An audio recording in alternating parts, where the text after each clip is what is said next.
Hello, and welcome to Talking Toddlers, where I share more than just tips and tricks on how to reduce tantrums or build your toddler's vocabulary. We're going to cover all of that, I assure you. But here, our goal is to develop clarity, because in this modern world, it's truly overwhelming, especially during these past 2 years. This podcast is about empowering moms to know the difference between fact and fiction, to never give up, to tap into everyday activities so your child stays on track. He's not falling behind, he's thriving through your guidance. We know that true learning starts at home, and Talking Toddlers, this podcast helps you develop that with clarity, confidence, and clear communication. So let's get started. Hello, and welcome back to Talking Toddlers. I'm Erin Heyer, your host and owner of Higher Learning. I've been helping good parents become great parents for over 35 years. As a speech-language pathologist, trust me, I've been in the thick of it with the schools, public and private, early childhood development, intervention programs, both in the state and hospital-based. I've watched the medical models change over 35 years, not always for the better. But what I really find interesting is it's the everyday lifestyle, our modern day world, and all its remarkable advances seem to have created these side effects that we don't always like to talk about. And maybe perhaps we address them, but in a very minute way. And we've kind of learned to ignore them, minimize them. And what I really feel what's currently happening is that both the professionals, the families, the community at large seem to be lowering our standards.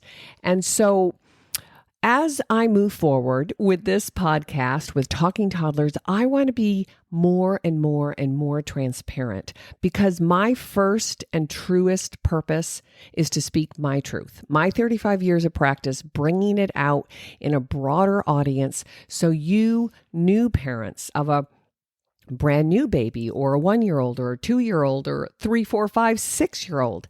I want to share with you what I've learned while practicing early childhood development and all of these systems that we have to interface with. And I want you to understand that I use the word practice with very specific intent. Anyone in the health field, or actually in any field, I hope, use the word practicing, because we do our utmost best with the information we have at that particular time, knowing, hopefully, that as new information comes up or arises or is discussed or is shared by a wealth of different fields that should always be open to discussion, that we as the practitioner continue to learn and adjust our implementation and adjust our knowledge to both our individual clients and our colleagues. So with that in mind, I've been sharing the importance of play with our current modern children and really looking at it historically for the last 50 years or last 100 years, where we've been collecting data, collecting information, and people with, different skill sets than mine to analyze the behaviors and looking at some cause and effect and looking at how we can cluster some of this information so we can do better for our children. And the word play, I think, still gets kind of a bad rap for our children, because we've really kind of pushed our expectations for younger and younger kids to do more kind of formal academics and formal education and quote unquote learning through more structured adult-led or teacher-led or therapist-led. And the truth is that play is really a child's way of learning his or her environment, and that it is his or her job, their work is just so happens to be called play, right? So when a little baby is learning how to crawl, that's work. If you've ever really stepped back and analyzed it and watched your little one try to master a physical skill, pull up to stand, right? When they kind of are tugging on the cushions and trying to get their leg that's stuck under their big diapered bottom and organize their body in this three-dimensional space and try to stand upright. That is a huge skill. And so that's work. Even though you and I, jump out of bed or roll over and laugh with our kids and think it's all light and fluffy and simple and easy because we've been doing it for 30 years, 40 years, 50 years. And they have just been around for a few months, a few years. They're trying to figure out just how complicated some of these expectations are. And so we have to put it in perspective that play is a child's work and that we as the adults in the room also need to embrace this play and that they learn through us by modeling, by guiding, inspiring, and really expanding. So when they get stuck, if they're trying to pull themselves up to a stand with the couch cushions, then we can give them a little nudge. And then they can feel what it looks like to unhinge their leg when it's stuck underneath their bum and say, I did it. I figured that out. And then they fall down and they try it again. And that's work. That's effort. You and I think that that's a minor little task. But for this little guy, this little 10-month-old, he or she is working his buns off. And we have to respect that. So today's episode is really focusing on a specific age that I really want to hone in on, that 12 to 18-month-old child between their first birthday and when they turn 18 months. There's a big jump, and I will go back and do other episodes talking about specifics when at the 3 and 6 month mark, because that's very, very important too. But I wanted to kind of start at this toddler age of 12 to 18 months because it's a very, very exciting time. So much is happening and there's so many aha moments, right? So give or take around that first birthday, that's when the first true words start kicking in, and it's typically something other than mama or dada because that's the universal motor planning. And then we've taken on that kind of name. I've mentioned that before. But it's also when they are pulling up to stand and they could be taking their first steps. And yes, we've talked a little bit about what are milestones and what are the expectations and how rigid or tight should we stick with them. And please go back and listen to other episodes where I talk about, are milestones really important? And yes, they are. Yes, there is some wiggle room, but we still have expectations. But this whole developmental area of connection between their motor skills, their cognitive, their social emotional, and their language. And it's all working together as this beautiful human being blossoms right before your eyes. But he needs you. He needs you to engage and model and inspire and show him the way. That's how us humans work best. And that's what we're striving for.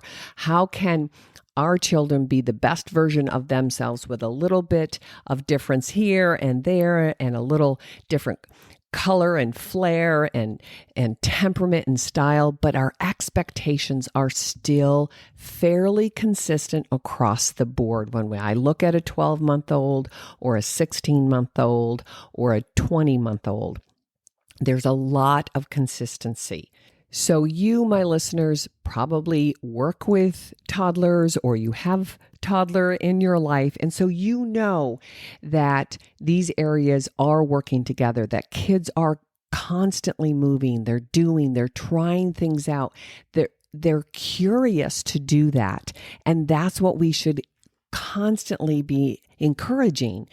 And yes, between this 12 and 18-month-old age bracket, they should also be able to sit and attend for longer and longer periods. And that's where those moments of shift can really be seen, where that they're putting it together enough with their ability to sit at a table or sit in a chair with you and share a book or play with various toys with you and be engaged with you for longer and longer periods. And that's not necessarily that you're drilling them with questions or you're answering or getting them to repeat certain words and all of that. It's a very fluid experience throughout their day, but that he or she is really connecting with you for longer and longer periods of time. A couple of minutes here, 5 minutes here,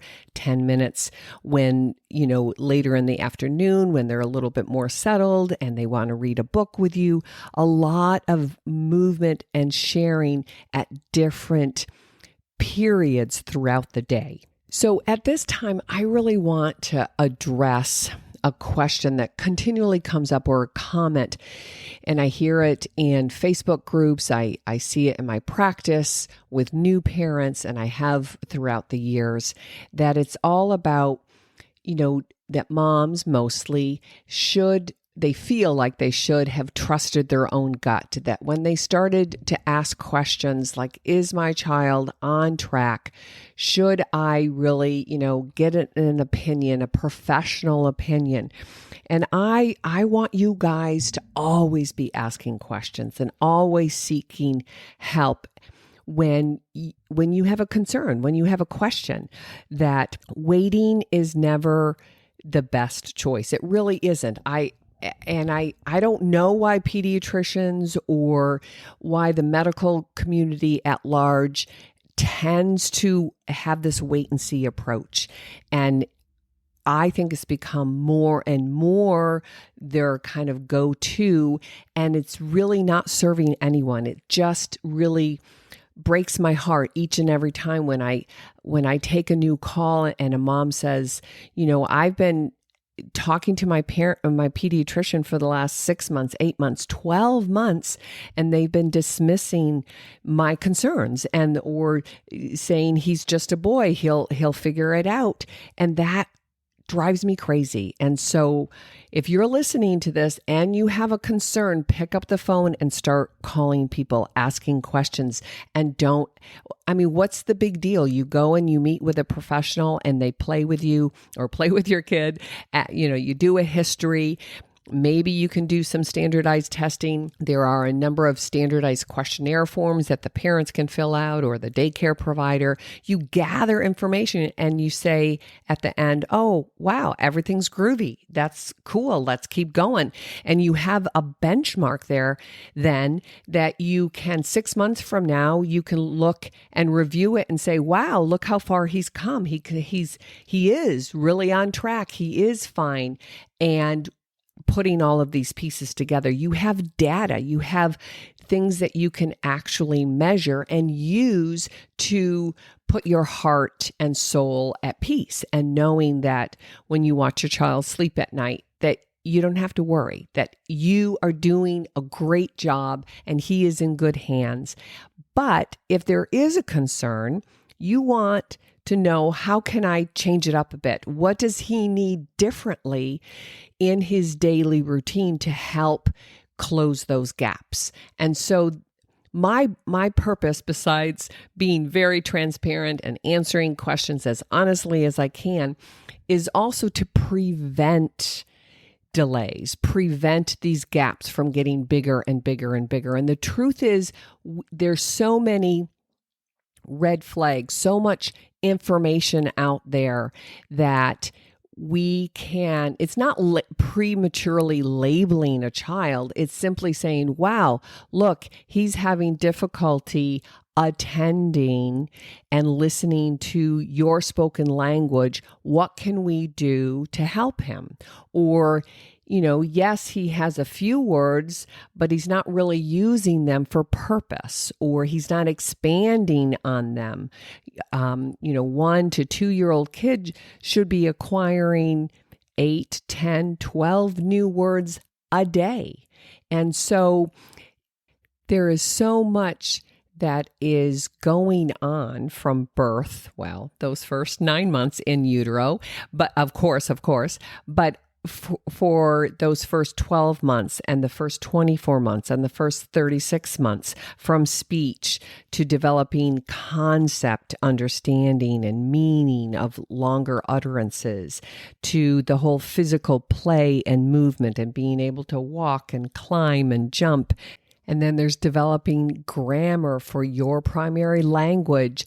At the foundation to all of this is their ability to interact and to express themselves, both verbally and non-verbally. But it's that engagement, it's that interaction, and that is the foundation to life and communication and social skills and learning. We will all, ultimately get to the academics and all of that, but we can't get there if the foundation is weak, or if there are cracks in that foundation and nobody's gone back to ask why.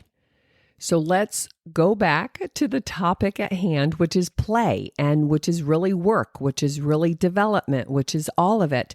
But we as the grown-ups need to kind of adjust our mindset with playing with our kids, because there's so much you should be doing at home from day one. And I do use the word should purposefully here, because I want to empower you. I want you, mom mostly, but also dads, I want you to know and believe in your heart of a heart that you make a huge difference every single day.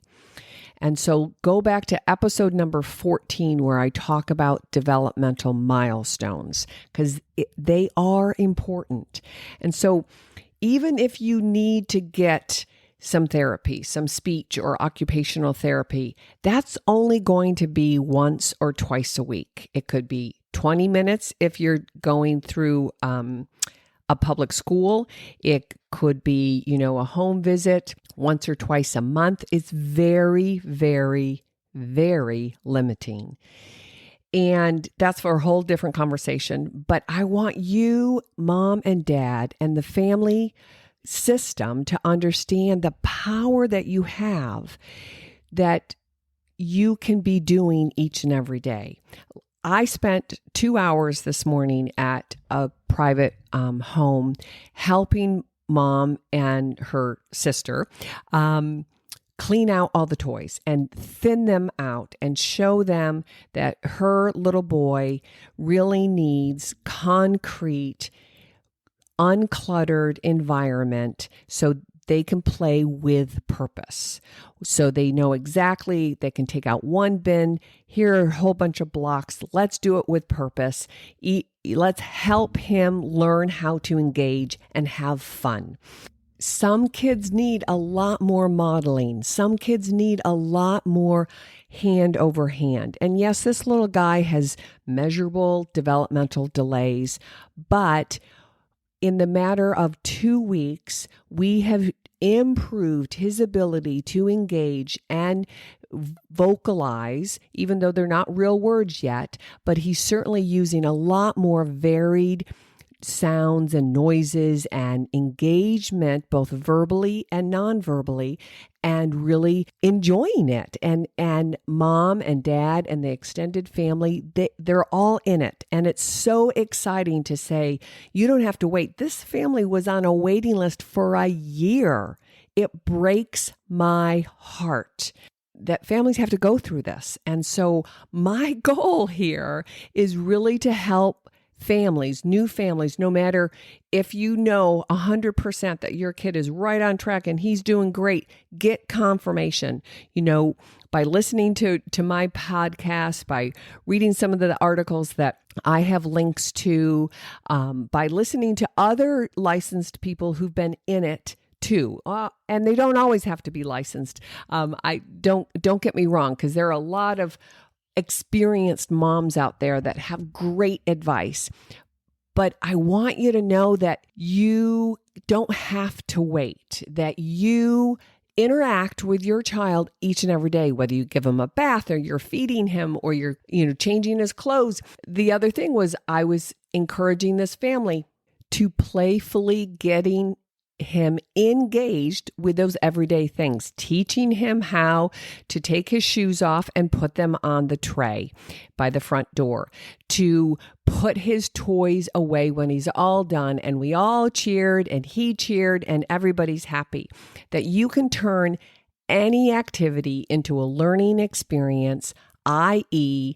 play. It's play-based learning, right? We play with these blocks and then we put them away. Hip, hip, hooray. And the kid is happy. Now we move on to a trike. And he would just kind of sit there and rock back and forth. And I said, well, sometimes you have to show him exactly what to do. And I got behind him on his trike and I helped him pedal slowly, and slowly but surely he got to the feel for what happens when he pushes against these little baby pedals. And he's like, wow, this is cool. I can do this. I can do this. And he did it. Now, will he remember tomorrow? Maybe, maybe not. We'll just remind him again.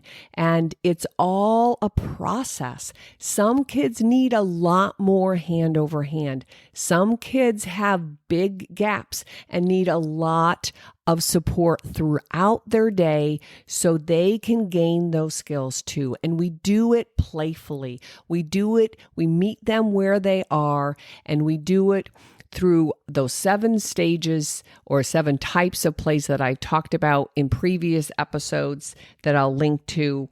But looking at, the engagement or the attunement, looking at object plays, such as with these blocks or with the cars, looking at movement and body where, again, on the little trike or learning how to climb up those stairs, all of that is play-based.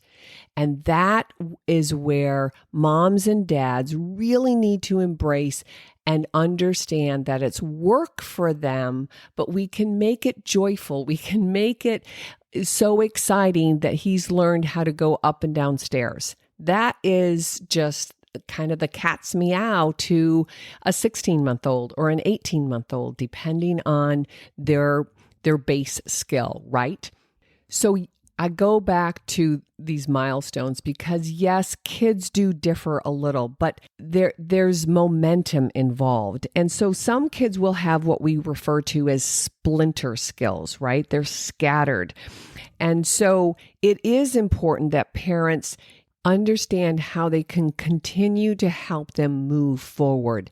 And I've mentioned this before, there are definitely periods of time where there are huge developmental skills that they're trying to master, such as the infamous potty training, right? And things will take a back seat. And so sometimes speech will kind of slow down, or they'll be a little bit more disfluent or disorganized. And that's a pretty common, it should only last a few days here and a few days there, and it should go up and down over the course of a couple of weeks. It should never completely regress, but they do understand. I mean, on a subconscious level, our children are pretty wired pretty well in the sense that it's like, I can only handle so much, and learning how to sit on that commode and not be freaked out and feel my body kind of, in this suspended space and all of this. And bathrooms can be kind of cold and weird. And, kids have these different perceptions. So we have to give them room to experience that. And there'll be 2 steps forward and 1 step back. But if something does take the back seat, you want to just keep an eye on it. You want to understand that I have always used the terms ebb and flow, but they're continually moving forward. It's not a perfect linear line. It's, some kids, and I've talked to hundreds and hundreds of families, there's a different style to them where they'll have a big jump and then they kind of plateau, but they keep everything going, right? They're still talking, they're still playing, they're still engaging, their sleep is good, their eating patterns are pretty solid. But they're leveling out, and then they have another big jump. And so we do have that style of a development child or a developing child.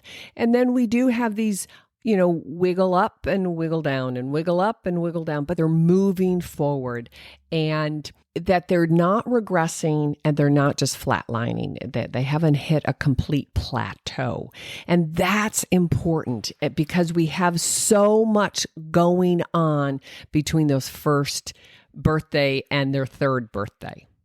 So back to being specific with play tasks, or what can you do with that 1-year-old to that 18-month-old? What do they want to do, and what kinds of play can you engage with them and help them learn through these play-based activities? So keep in mind that quote, play is the work of the child. That's their job. You and I, the adults, leading this beautiful child through, need to change that mindset.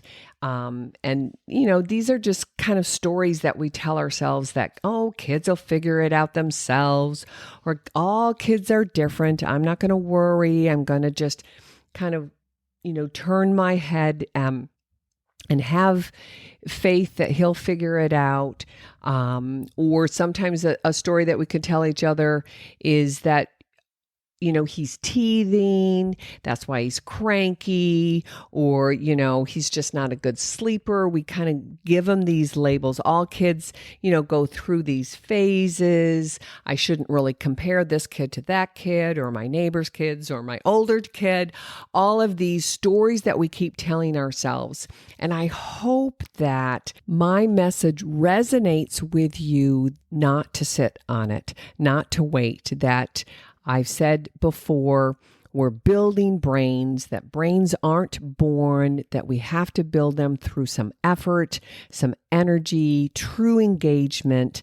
You can look at, I actually did an episode, I think it was episode number 4. That's how important it is. It was early in my podcast series where I want parents to really know that, yes, we understand when they're newborns, that first 4 weeks, even 2 months, that they're so innocent, they're so sweet. But once they start having a little bit more personality, we kind of let them lead the charge, which is important. Mind you, I get this whole child-led, mindset too. And I believe that, but you kind of let them show you what they're interested in, and then you expand upon that, or you show them multiple ways of interfacing with it. For example, another family recently was really trying to get their 2-year-old to understand, to put these shapes in this sorter, right? A box with a square and a circle and a triangle. And I said, he's not quite ready for that. So just have him put it in the top. Open up the lid and you fill up little objects with the whole box, put the lid, shake it upside down, dump it. He's into where he is developmentally and playfully is putting things in containers, closing them up, shaking them, and then dumping them.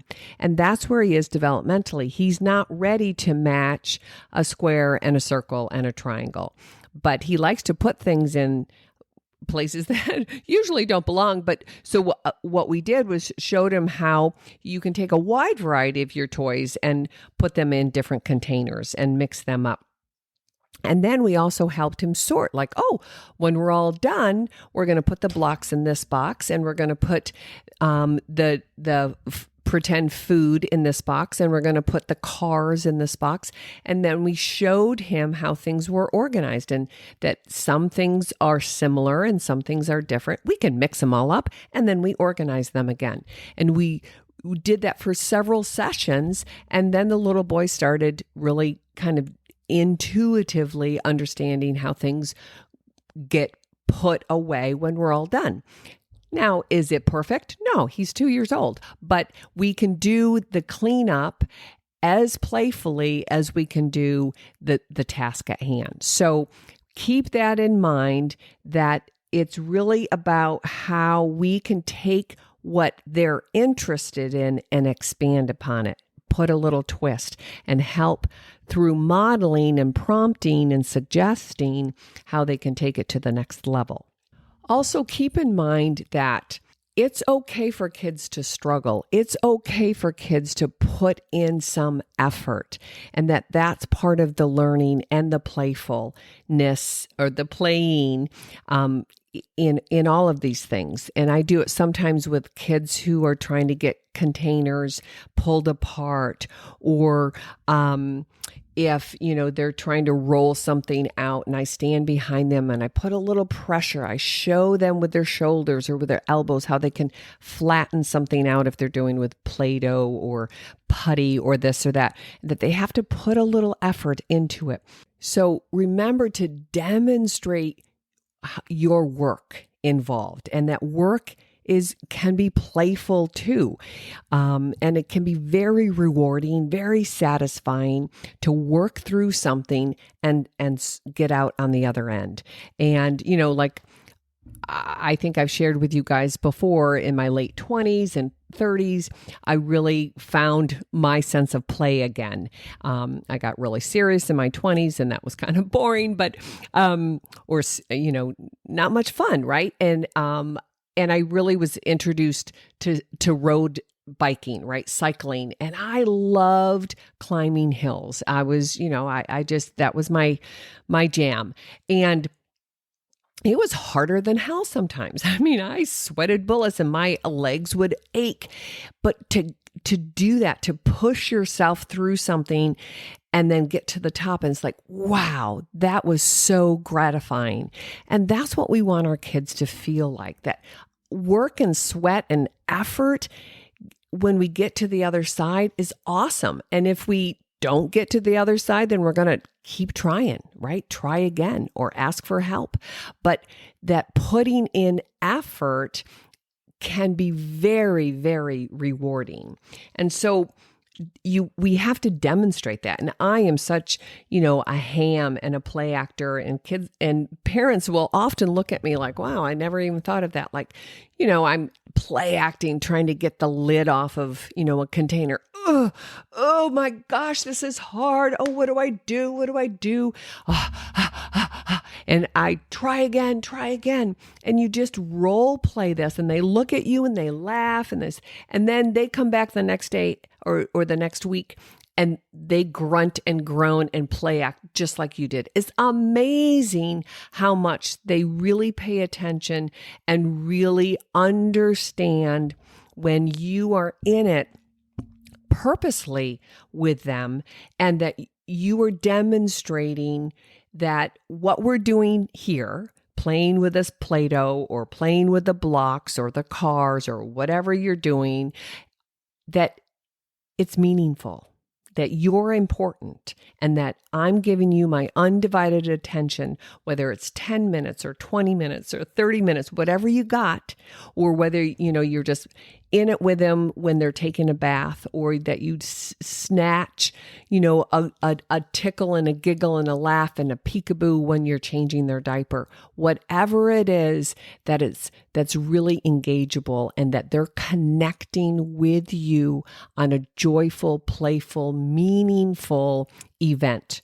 And I think on that note that it's important that the modern day family, that the parents, the moms, the grandparents really understand that kids need us, right? And that the more we can help them learn how to play, then the more likely they can learn to play independently with themselves and then with their peers, right?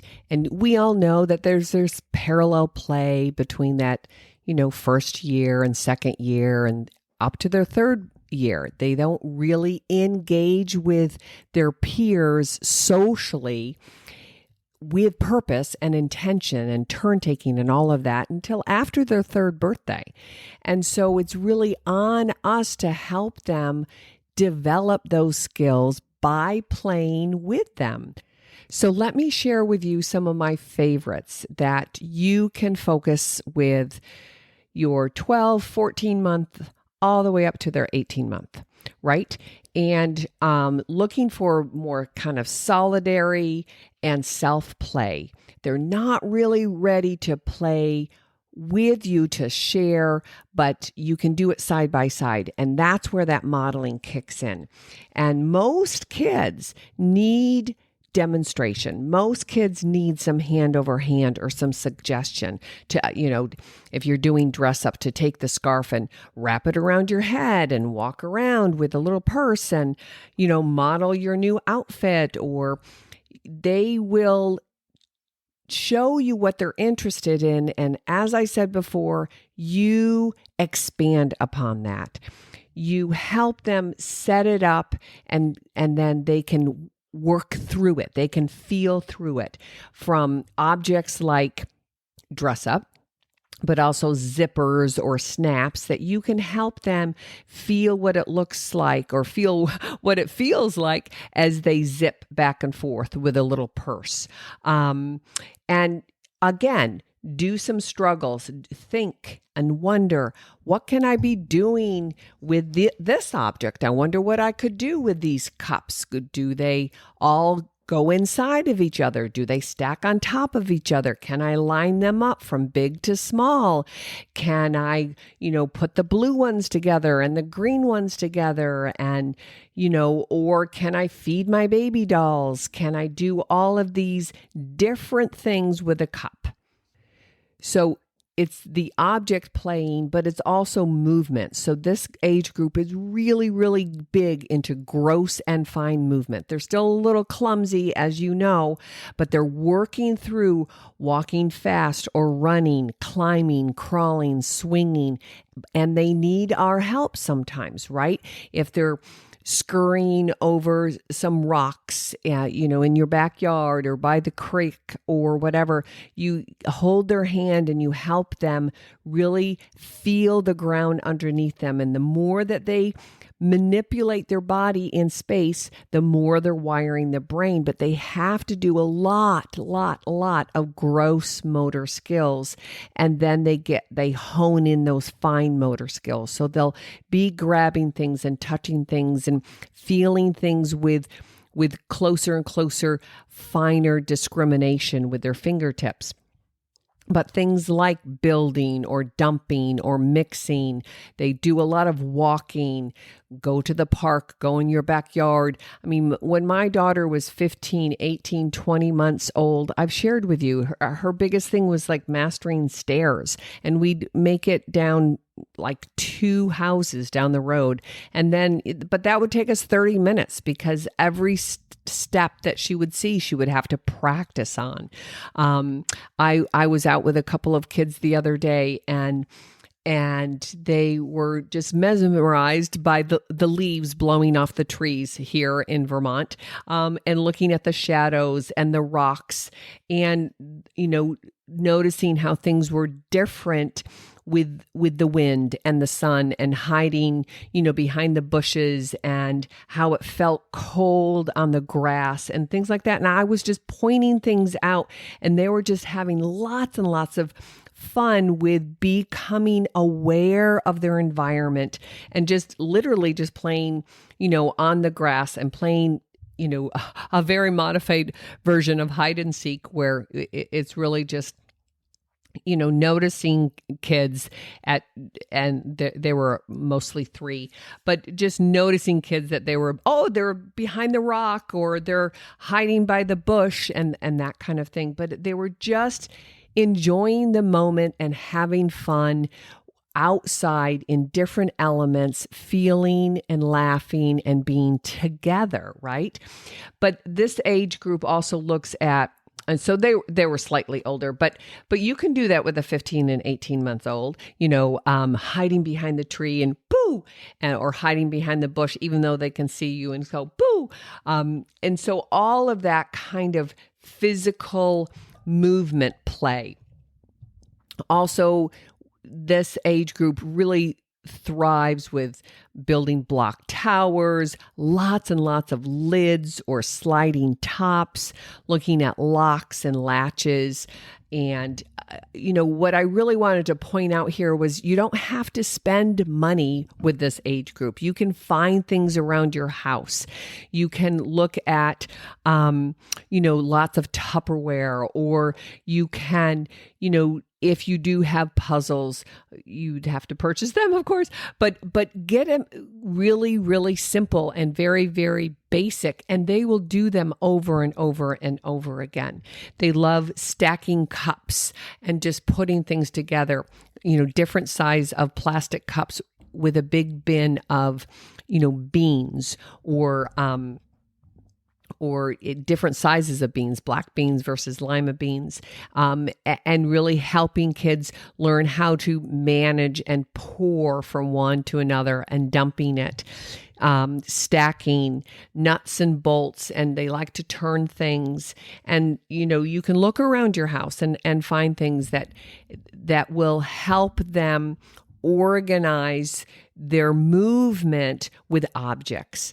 Pegboards, of course, Play-Doh. You can do, there's a number of homemade recipes that you can make your own Play-Doh. I like to use Theraputty because it doesn't really stick on objects or clothing, and once you work it gets warmer and it gets a little bit more pliable, but you can also leave the lid off and it gets hard.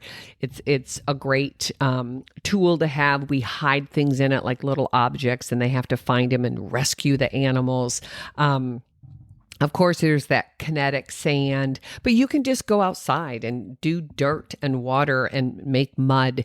And that's really, really the same. That's where all these toy companies got the ideas from, because that's what kids did 100 years ago. They went outside and they played with, nature.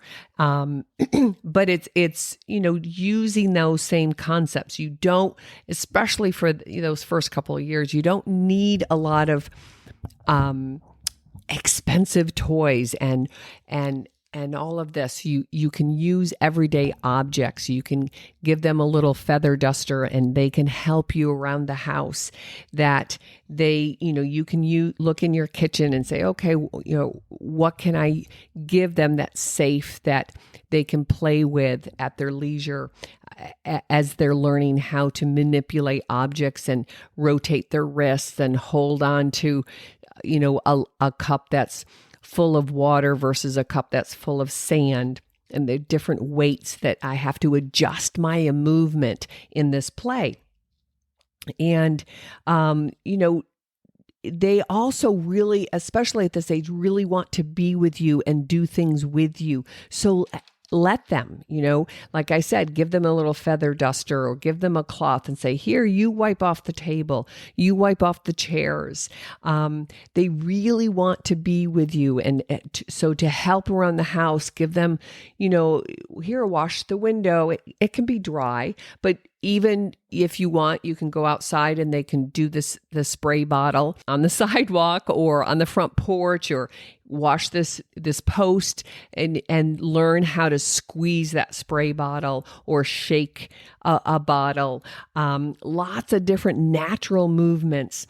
And then there's the everyday kind of responsibilities or chores, right? Learning how to put your clothes away. Okay, now, you take off your clothes, you take a bath or something, then you take your dirty clothes. Where do they go? Let's see if we can toss them in the hamper.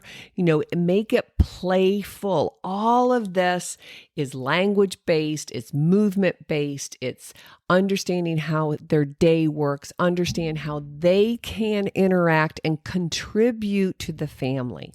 And it's all fun.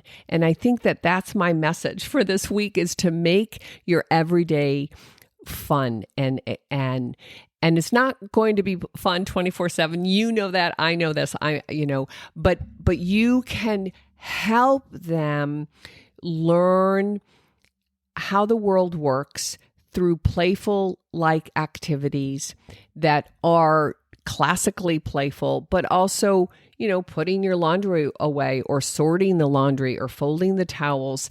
Yes, 18-month-old folding the towels is hard, but you can begin to show them, maybe after you fold them, then open the drawer, put them inside. Thank you. Bye-bye.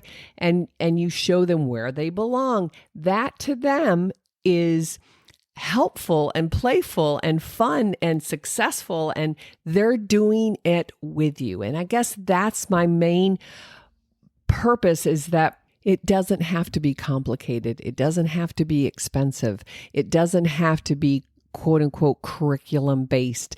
It doesn't have to be, or it shouldn't be complicated. That at this particular age, well, I would say for the first 3 years or 5 years, but it gets a little bit more robust as they get bigger. But the first year, of course, is all about getting their physical independence and getting them to attend with purpose, language-wise, right? And to begin to listen and hear us and use or attempt to use speech to communicate. But once they're there, once they're really moving about your home, and that we have to keep them entertained, we have to keep them engaged, and that we do that through object play and movement play, and helping them understand how the day unfolds. And the more that you can make it natural, the more you can make it uncomplicated or spontaneous, then the more they'll gain those independent skills and understand, as the months and years unfold, how they're contributing, how they're important, and that we can continue these play games in more structured format as they get older, but we have to build this foundation first. We have to help them understand that sharing this time, whether it's 2 minutes or 5 minutes or 10 minutes or 20 minutes, that it's important because they're important. So let's continue this concept of play is their job, play is their work, and let's us, the adults, not get hung up on this, that it has to be curriculum based, or it has to be, purposefully driven, that it's really about embracing their curiosity about their environment and helping them understand, how can I be an active member? So let's recap what I've covered in this episode, that this period between the 12-month and the 18-month development is very, very exciting. Lots of aha moments. And it's important that we adults who are in charge of these beautiful children see these developmental areas across the board working and connecting together, that it's a necessity that our children are constantly moving and doing and trying things out. That is their job. You and I look at it as play, but play is their critical driving force. And it's this time period, these 6 months, where they're really beginning to sit and attend for longer and longer periods. And those are those small windows of opportunities where we build through language. We've already laid the foundation that I've shared in other episodes. So please go back and listen to all of the precursors to that first word, which is give or take around that first birthday.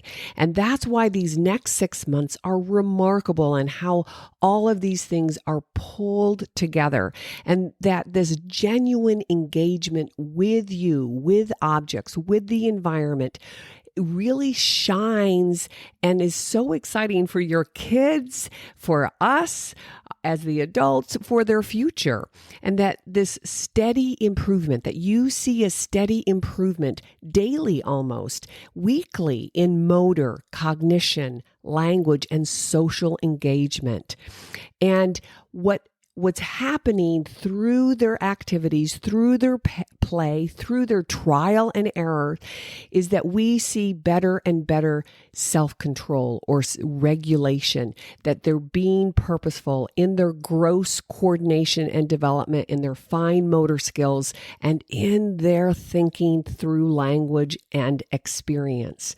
So with that, thank you again for spending your precious time with me. If you're truly enjoying these perspectives that I have for 35 years, playing with kids, sharing with parents, if you're gaining new insights, please share with your friends and family. Help me, help all of us spread the word, expand our reach, support and inspire new moms just like you, new parents, new grandparents. I've had some friends reach out to me who are new grandparents, and they're very excited, and they are listening to this podcast, and they're thinking of things that I've just kind of shared with them throughout the years, and it's so much fun to kind of see these beautiful children through a grandparent's set of eyes. It's a new world out there. You know this, I know this. It is not easy to raise children. It never has been, but this modern day just has layers upon layers of complications. And that's why Talking Toddlers is so vital. That's why I really am so adamant in helping as many kids, as many families not watch their kids fall behind, that too many moms are being dismissed. Too many families are saying, well, it's just your new normal. We can do better. I know that. You know that. Listen to your heart. It starts at home. It starts with you, mom, dad, grandparents. We as human beings are designed to grow, to learn, to expand our abilities through experience. And at the core, at the fundamental core, is play. So on that note, I want to close with a beautiful quote by Penelope Leach. And Leach is best known for her book called Your Baby and Child from Birth to Age 5, which was actually published in 1977. I read it probably in the early 1990s, at which time she became pretty popular, sold over 2 million copies of this book, and actually won the BMA Award for Best Medical Book for General Audiences in 1998. And her quote says, "For a small child, there is no division between playing and learning, between the things he or she does just for fun and the things that are, quote, educational. The child learns while living, and any part of living that is enjoyable is also play." So think about that as you move throughout your days and your weeks. I look forward to next session talking more about play and how all of these parts fit together as your beautiful child grows and learns and just embraces life because of you. God bless. See you next time.